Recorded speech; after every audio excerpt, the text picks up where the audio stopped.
And unfortunately, I squished a squirrel in there when I put that wood, then put that log in there. Poor little guy. Poor little guy. Oh, Chippy. Hello everyone and welcome back to our next video. So today I get a chance to talk with Kim. Kim, thank you very much for joining us on the channel. Yeah, it's great to be here. I met Kim at the showcase for the RTR this year, and the first thing I noticed when I stepped in his rig, I was like, this is amazing. So tell us a little bit about your rig. What year, make, model? It's a 2001 Ford E350. It's a box van. It's got the 7.3 diesel in it, and luckily I got pretty low mileage on it, less than 140,000 right now. It used to be a flooring van. I saw it on Marketplace, and I thought this would be a good platform to build something I can use on the road. It's been a work in progress. They always are. Do you mind me asking how much you paid for it? $7,500. Oh, okay. So that's a good price. Yeah. Well, Kim, let's go ahead and just take a look at it. Okay. All right. Very good. Come on in, Brian. Check her out. Just watch your head going in. All right. It's a little low. Oh, wow. Kim, I feel like I was just transported into a log cabin somewhere. This is amazing. Yeah, I call this Leaky, the log cabin on wheels. Why is it leaky? Because when I bought it, everything on it leaked. The transmission cooler leaked, the brake lines leaked, had a hole in the oil pan that leaked. I just had a lot of leaks to fix.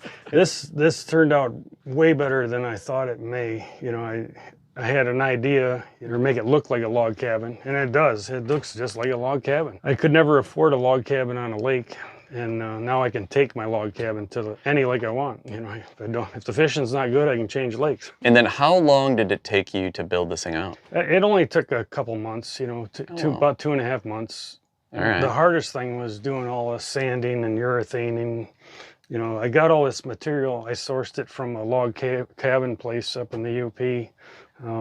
It was just basically seconds. These are all like 4 foot long is all. They're just scrap wood basically, but you know, they're short pieces. But I made it all work. Came together nicely. And the logs are all cut like 4 3/4 inches, so it made it pretty uniform. So building the wall came up nice and level and straight. Yeah, because those aren't flat planks on the wall. Those are actually logs. Those are logs, yeah. Yeah, round logs. Basically slab wood, you know, the slab of a log. Well, originally I had just a camp stove, and actually my niece, Melissa, found this on Marketplace, and she went and picked it up for me, and then she wouldn't let me pay her for it. It's a 1950s Tappan gas stove, beautiful little stove. I got to get the oven worked on. The stove works, but the oven don't. And then this here's a 1950s Hoosier cabinet, and got this beautiful porcelain top on it. It had another cabinet on top that had a roll-up thing and a flour bin, a baking cabinet is basically what they are. I keep all my pots and pans and some extra food and different things in there. So anyway, that top was falling apart, so I replaced it with this cabinet here. So you mentioned that you bought some like kind of seconds on the wood, and you bought some things used. What do you think you've spent on the build itself?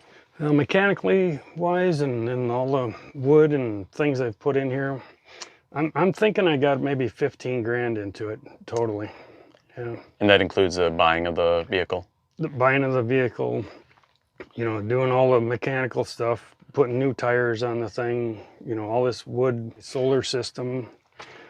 Well, that seems like a good deal. The fridge.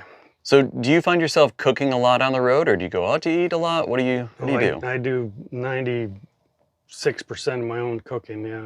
I eat out very seldom. Yeah, it's too expensive. And the other thing is I'm always disappointed.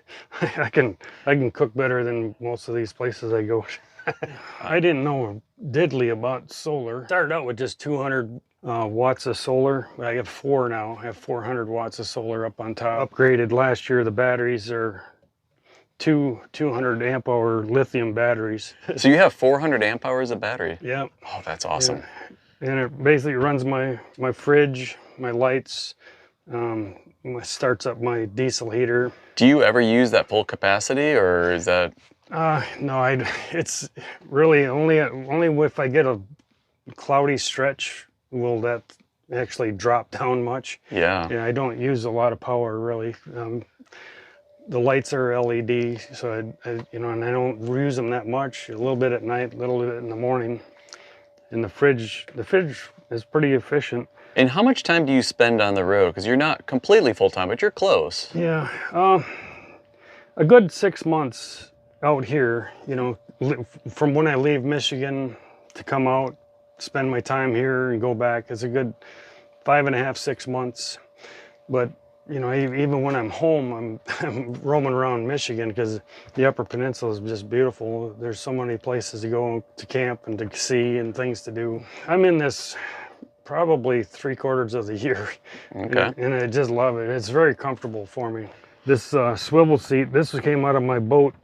It was a middle seat. It's always in the way, so I never used it. Needed a swivel seat, and I thought, well, why don't I use this? Oh. I saw swivel seats in motorhomes and stuff at little breakfast nooks, and Yeah. I thought this was a good idea. So, Oh, that's a good addition. My water's just 2 6-gallon jugs, and I got a pump on it that you can get water. You know, just fill my Brita. But this is my pass-through to my front. Oh, nice. So I don't have to go outside to come back here. Then this is my compost toilet here. It's just sawdust, you know, a sawdust system. You can see it. Did you smell anything when you come in here? I did not, no. See this? I've used this a few times. It's just sawdust in a bucket. I've got perfect. a garbage bag in there. Okay. Oh, nice. And So, and is it ventilated at all, or just? no, it's not. Yeah. No, but you know, I change it out as often as I can. 3-4 days. You know, sometimes you can go maybe a week. The finer the sawdust, the better it helps with getting rid of the smell. This is just a shaving. It's not. It doesn't always work super well. Over here, I got my diesel heater. Like I said earlier, it's a S-Bar D2 diesel heater. It's tied into my diesel tank, so I don't have to haul an extra fuel tank or anything. Does that use very much fuel? It's supposed to be like a gallon in a 24-hour period. Oh, that's not much. Yeah, it's not bad. My bed, I would like to make a bigger bed, you know, like a twin size, because it's fine for me, but you never know. Yeah, I keep some tools under here, my laundry, my spare tires under there. You know, so I do have a little storage underneath the bed. Again, all with a log cabin motif that's all made out of the wood. Use some of the leftover wood. And on the windows, you know, I trim my edges with rope, you know, and the rope up here, you know, for just as trim, so you don't see any gaps there. Oh, nice. Yeah. And again, it lends to that cabin feel. Yeah.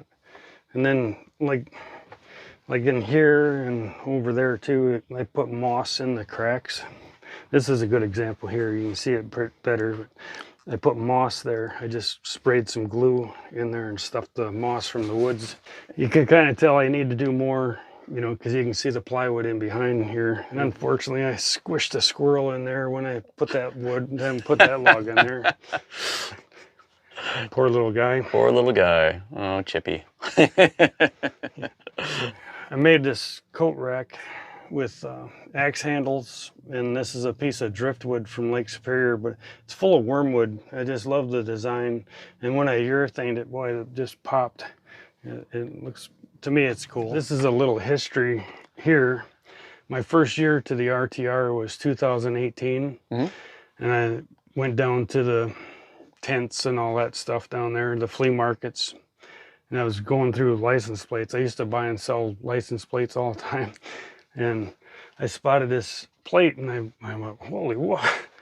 I call myself Michigan Mills. Oh. I was born in '62, and my mom died in '76. Oh, you're kidding. Yeah, so that just hit me when I saw that. It's like, whoa. Yeah. So I paid $20 for that, and then I told the guy, I said, you want to hear about this plate? He says, it's worth a lot of money, ain't it? Yeah. I said, no, it's worth a lot to me. Yeah. I said, I'll never sell it, basically because of the story I just said. Yeah. So I see that you have a pet there, sort of. Yeah, this is my traveling companion, Benny Jr. He's a beagle. He's the quietest beagle around. He's the best dog to have. I love that you even carry around the food tray for him. Yeah, the water dish. This was my old pull-behind trailer, and the first year I was out, I kept burning up bearings and blowing tires, and it was just a pain. Okay. And I told my brother, I said, man, I really don't want to tow the trailer. You know, I want to bring my four-wheeler, but I don't really want to tow a trailer. He came up with the idea of putting a couple receivers on the frame of the truck and then putting these pipes on here and then taking the axle off, and we cut the tongue of the trailer off and we extended the drop gate so it wouldn't be so steep. And we just bolted it onto the tubes, and you know, now I can just pull a couple pins and this will pull right off. And you know, it works out great because then I can haul my four-wheeler, and then I got a nice deck to sit on, you know, to overlook my views, wherever I'm camped. And that's awesome. I'm waiting to find the right lake I can just back up to, and I can just sit there and fish off the deck. So I see that you also have a mural on the side of your rig. Tell me the story behind that. My great niece, Izzy, she's kind of an artist, and I convinced her to do some painting on the side of my van, put a mural on there.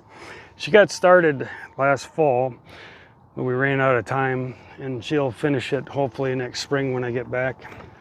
I told her I wanted a forest scene with a Bigfoot, and this is what she came up with. So I just let her do what she wanted to do. I didn't want to put any pressure on her. She's got some stuff outlined in pencil. You can see the sun there in the corner, and the peaks of the mountains have to be painted yet.